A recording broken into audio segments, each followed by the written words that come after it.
Speaking test instructions. The speaking test is 20 minutes. There are 8 tasks in the speaking test. Please try your best to answer all the questions.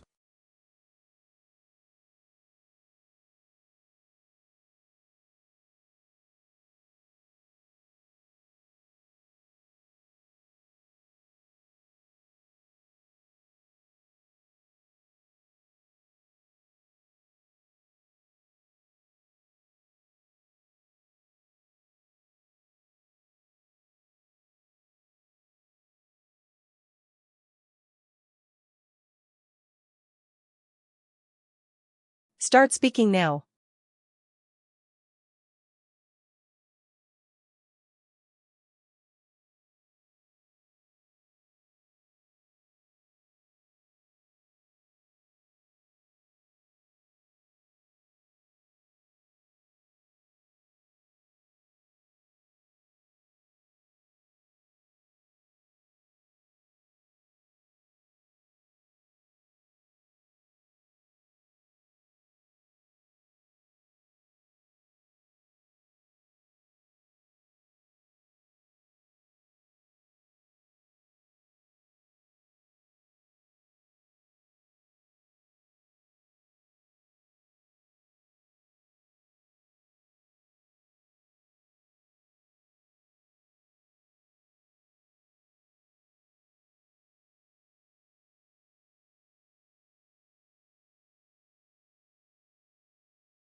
Time is up.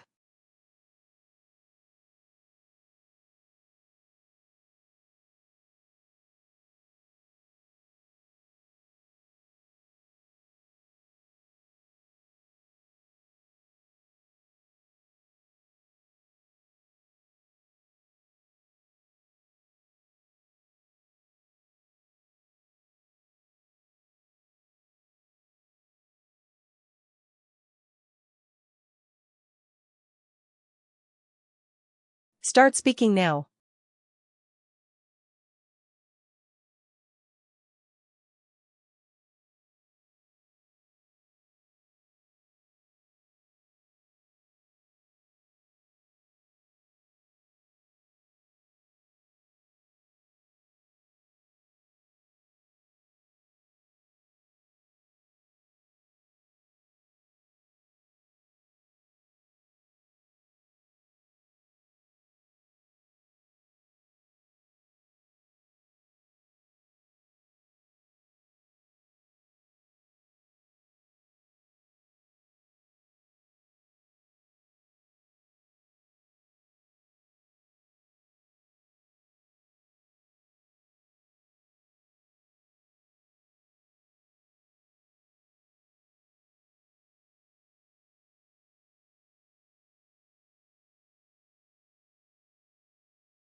Time is up.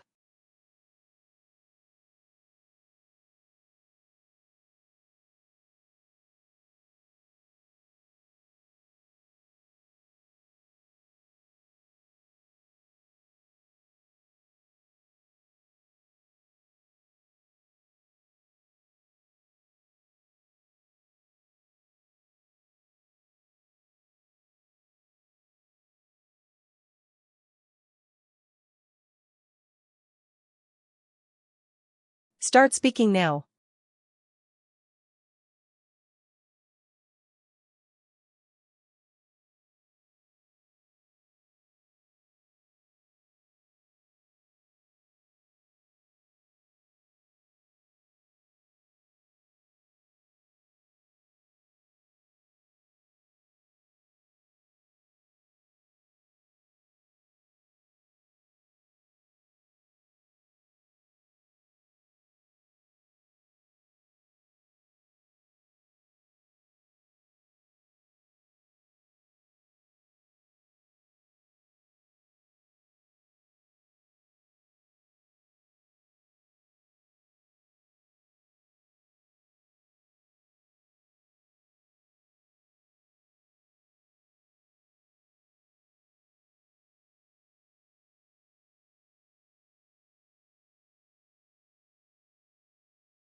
Time is up.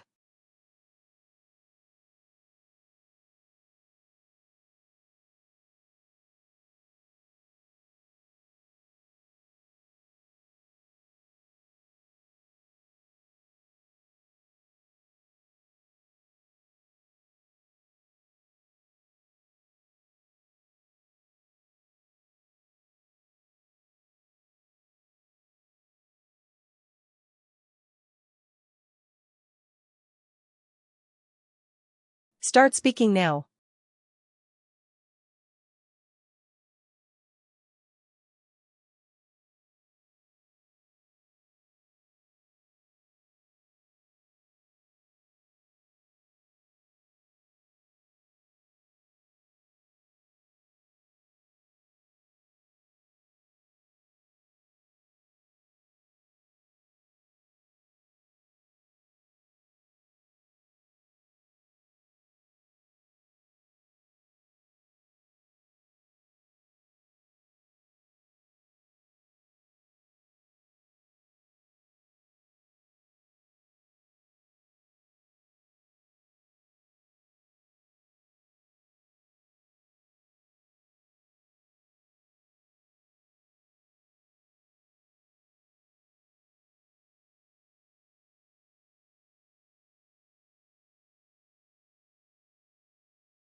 Time is up.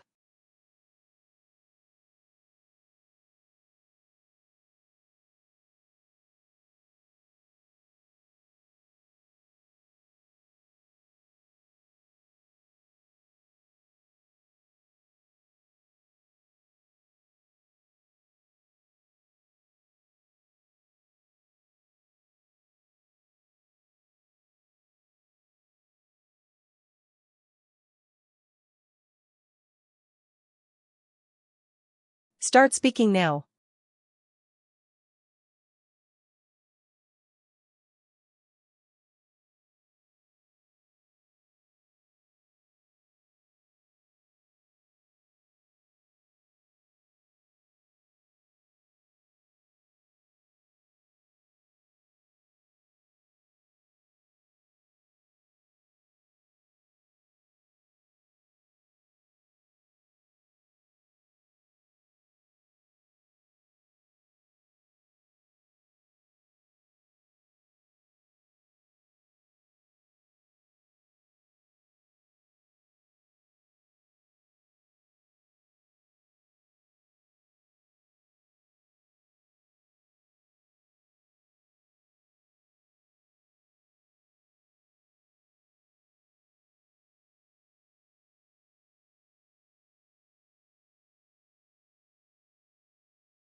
Time is up.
Start speaking now.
Time is up.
Start speaking now.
Time is up.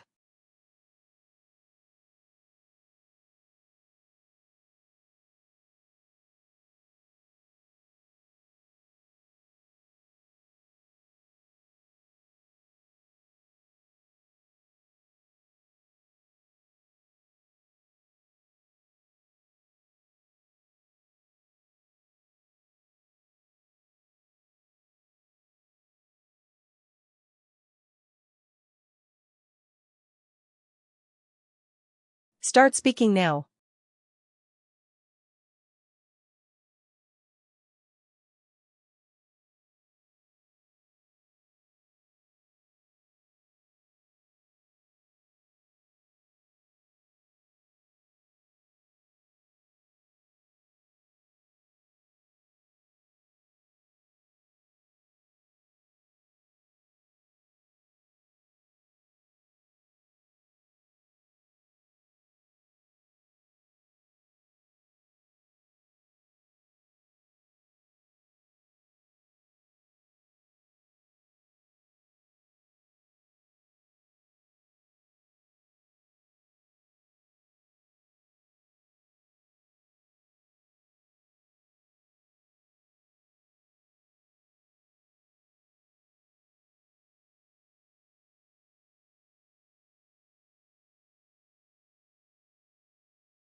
Time is up.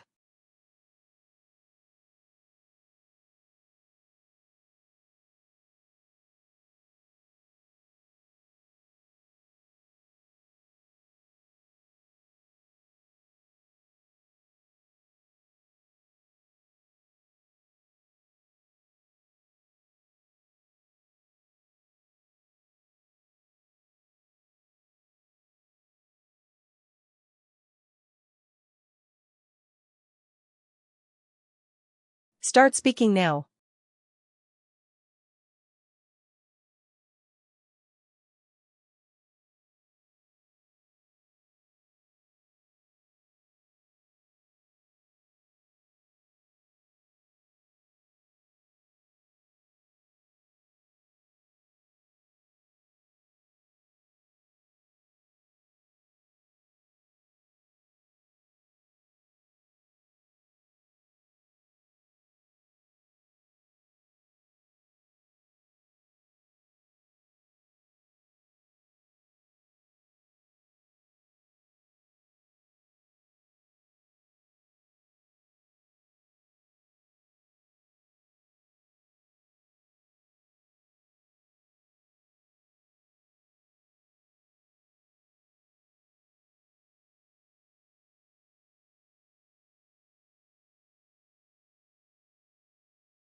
Time is up.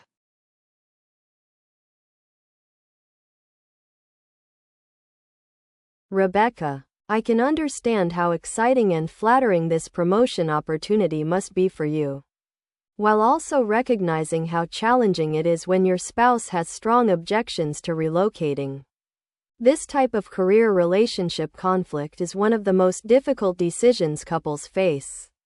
First and foremost, I'd recommend having several in-depth conversations with your spouse to truly understand their specific concerns about moving. Furthermore, their resistance might stem from fears about leaving family, concerns about their own career prospects, or attachment to your current community that could potentially be addressed with proper planning and support. Additionally, explore whether the promotion might be available in a delayed timeline, allowing more time for your spouse to adjust to the idea or find comparable career opportunities in the new city. Moreover, consider negotiating with your employer about remote work options, temporary assignments, or other arrangements that might satisfy your career advancement while minimizing disruption to your family life. From a relationship perspective, remember that major decisions like this require genuine compromise rather than one person simply capitulating to the other's preferences. Consequently, you might explore creative solutions like agreeing to relocate for a specific period with the option to return, or having your spouse spend extended time in the new city before making final decisions. Nevertheless, be prepared for the possibility that this opportunity might not be compatible with your current relationship situation, and consider whether forcing the issue could damage your marriage long-term. The key is ensuring that whatever decision you make feels like a joint choice rather than an ultimatum from either party. Ultimately, both your career and your relationship are important, and the best solution honors both priorities while maintaining mutual respect and support. 2 years ago, I had to provide difficult feedback to a colleague named Jennifer who was consistently missing deadlines and producing work that didn't meet our department's quality standards. As her project lead, I realized that avoiding the conversation would ultimately harm both her career development and our team's performance. The situation was particularly delicate because Jennifer was enthusiastic and well-liked, but seemed unaware of how her work issues were affecting others. Furthermore, I wanted to approach this constructively rather than punitively, focusing on improvement rather than blame. I scheduled a private meeting and began by acknowledging Jennifer's positive contributions and expressing my investment in her success. Additionally, I presented specific examples of missed deadlines and quality issues without making personal judgments about her character or abilities. Moreover, I asked open-ended questions to understand whether she was facing obstacles, needed additional training, or was unclear about expectations rather than assuming the problems stemmed from lack of effort. During our conversation, Jennifer revealed that she had been struggling with time management and felt overwhelmed by the technical aspects of certain projects but had been too embarrassed to ask for help. Consequently, we developed a specific improvement plan that included time management training, regular check-ins with me, and pairing her with a senior colleague for technical mentoring. I also adjusted some project timelines to be more realistic while maintaining quality standards ultimately needed. The outcome was very positive. Jennifer's performance improved significantly over the following months, and she later thanked me for addressing the issues directly rather than letting them continue. Additionally, our working relationship actually strengthened because she felt supported rather than criticized. This experience taught me that effective feedback focuses on specific behaviors and outcomes while providing concrete support for improvement rather than simply identifying problems. This delightful illustration depicts a lively family camping scene set in a dense forest environment.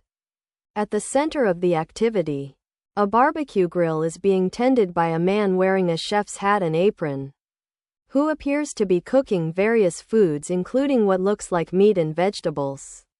Meanwhile, several family members are engaged in different recreational activities throughout the campsite.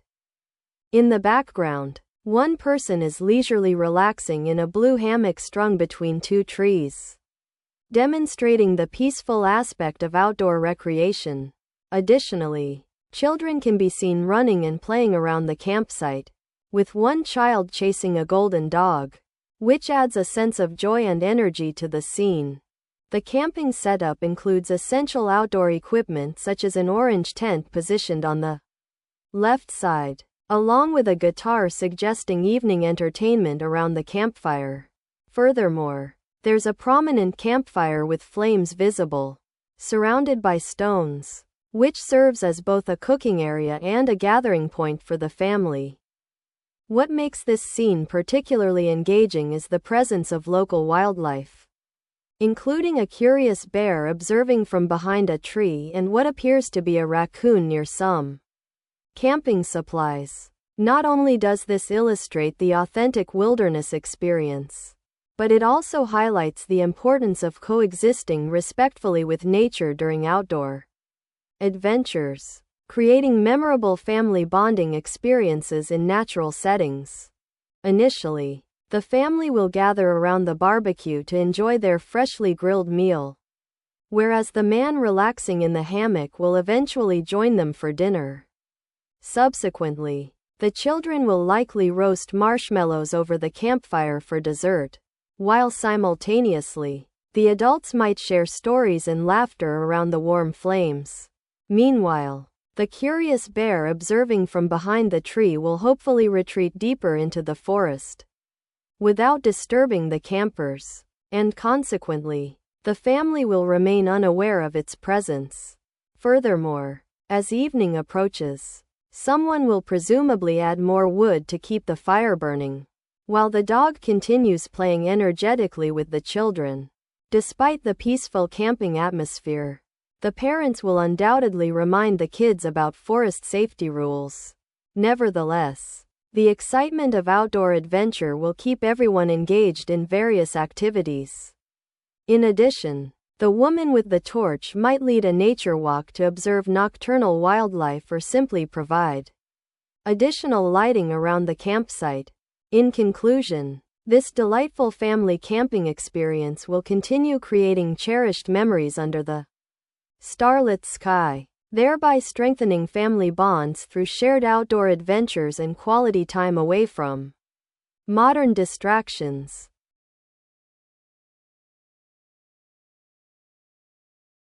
Hannah, I understand your inclination to seek a second opinion about Max's condition, but I believe we should proceed with the expensive medical treatment immediately rather than delaying his care further. First and foremost, Max has been our beloved companion for 8 years, and he deserves every opportunity to recover and continue enjoying life with our family. Furthermore, the veterinarian we trust has extensive experience with this condition and has seen successful outcomes with the recommended treatment protocol. Additionally, waiting for another consultation could mean precious time lost during which Max's condition might deteriorate, potentially making the treatment less effective or more complicated. Moreover, the financial investment, while substantial, reflects our commitment to Max as a family member rather than just a pet. And we've been fortunate to have savings that allow us to provide this level of care. Although seeking a second opinion might seem prudent, our current veterinarian has already consulted with specialists and reviewed all the latest treatment options before making this recommendation.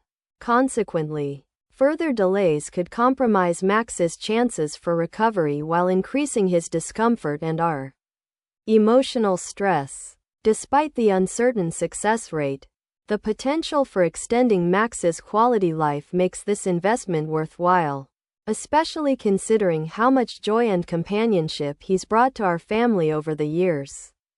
Additionally, even if the treatment provides just one more healthy year with Max. That time would be invaluable for both him and our children, who have grown up with him as their constant companion. Consider how we would feel if we chose a less aggressive approach and later wondered whether the treatment could have saved him. Don't you think Max deserves this chance? And that we should exhaust all possibilities before accepting the inevitable?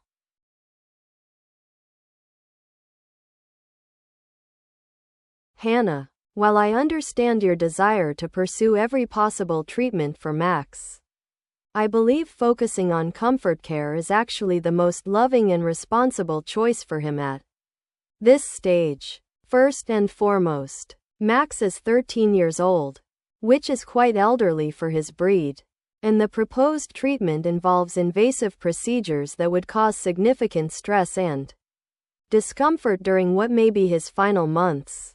Furthermore, the veterinarian honestly explained that the success rate is uncertain, and even if successful, the recovery period would be lengthy and potentially painful for Max. Additionally, we need to consider Max's quality of life rather than just the quantity of time we can extend. The expensive medical intervention might prolong his life but could also prolong his suffering, without meaningfully improving his daily experience.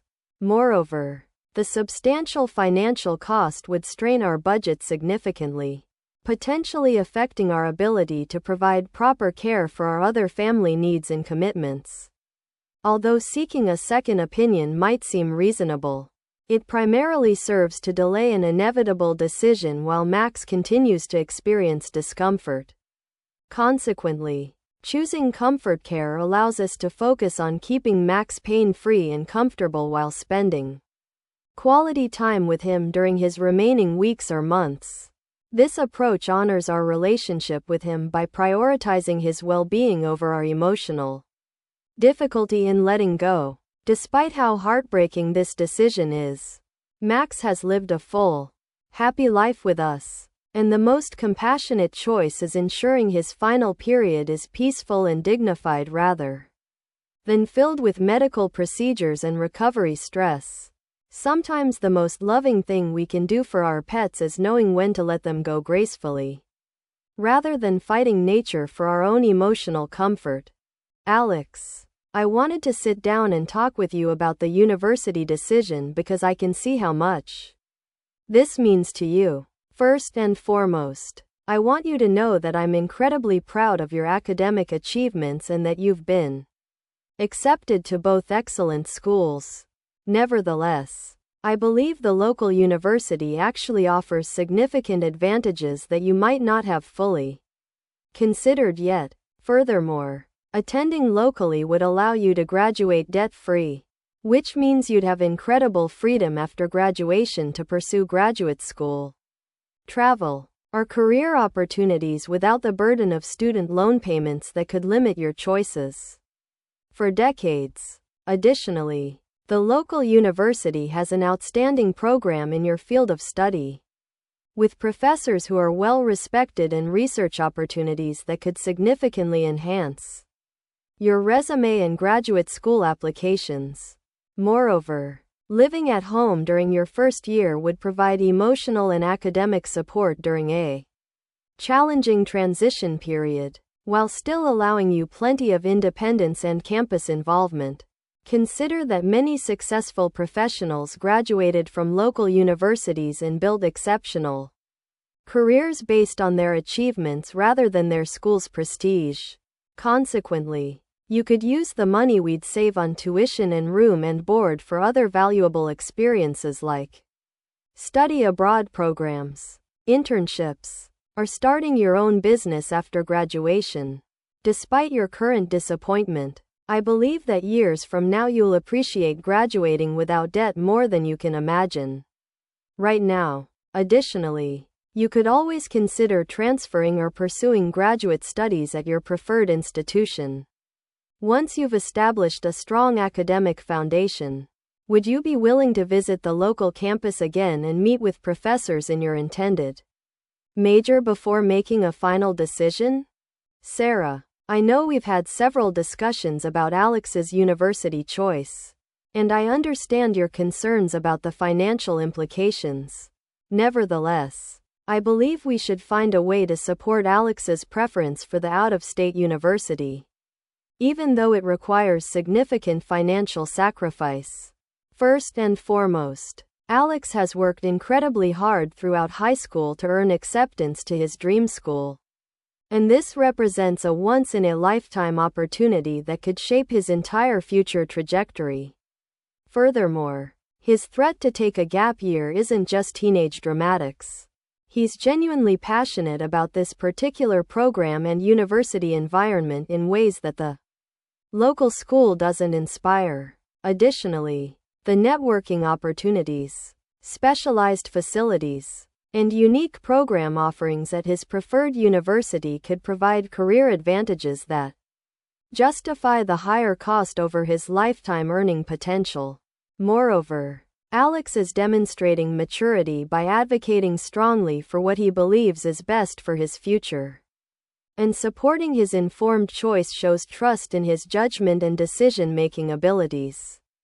Although the financial burden is substantial, we've been fortunate to have stable incomes and could explore options like taking out parent loans, using some retirement savings, or asking Alex to contribute through work-study programs and summer jobs.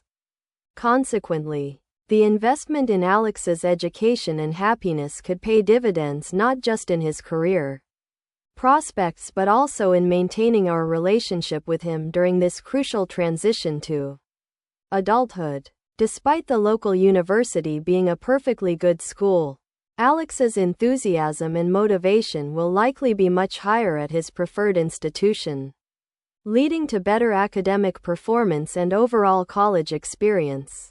Consider that we'll only have one opportunity to support Alex's college dreams, but we'll have many years to recover financially. Don't you think Alex's future happiness and success are worth this temporary financial strain?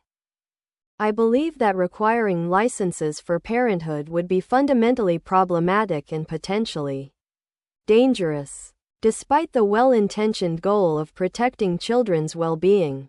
First and foremost, such a system would raise serious ethical concerns about reproductive rights and government authority over deeply personal family decisions. The ability to have children is considered a basic human right, and creating barriers to parenthood could disproportionately affect certain populations and potentially violate constitutional principles. Furthermore, determining who is qualified to be a parent would inevitably involve subjective judgments about lifestyle, income, education, and values that could reinforce existing social inequalities and discrimination. Additionally, many excellent parents might not meet arbitrary licensing criteria due to circumstances like age, income level, or unconventional family structures, while some individuals who appear qualified on paper might still be inadequate or harmful parents. Moreover, the practical implementation of such a system would be nearly impossible to enforce fairly and could create dangerous underground alternatives or encourage people to avoid prenatal care and official birth registration. Nevertheless, I do understand the concerns that motivate this idea. Child abuse, neglect, and inadequate parenting create serious social problems that affect innocent children who cannot protect themselves. However, rather than licensing parents, society would benefit more from improving access to parenting education, mental health services, economic support for families, and stronger child protective services. Consequently, we should focus on supporting parents and families through education and resources rather than creating barriers to parenthood. Additionally, many parenting skills develop through experience rather than theoretical knowledge, and even well-prepared parents face unexpected challenges that no licensing system could predict or prevent. Therefore, while protecting children's welfare is crucial, Licensing parents would likely create more problems than it solves while infringing on fundamental human rights and family autonomy. Karen, you're absolutely not going to believe what I just discovered at Grandview Furniture Gallery.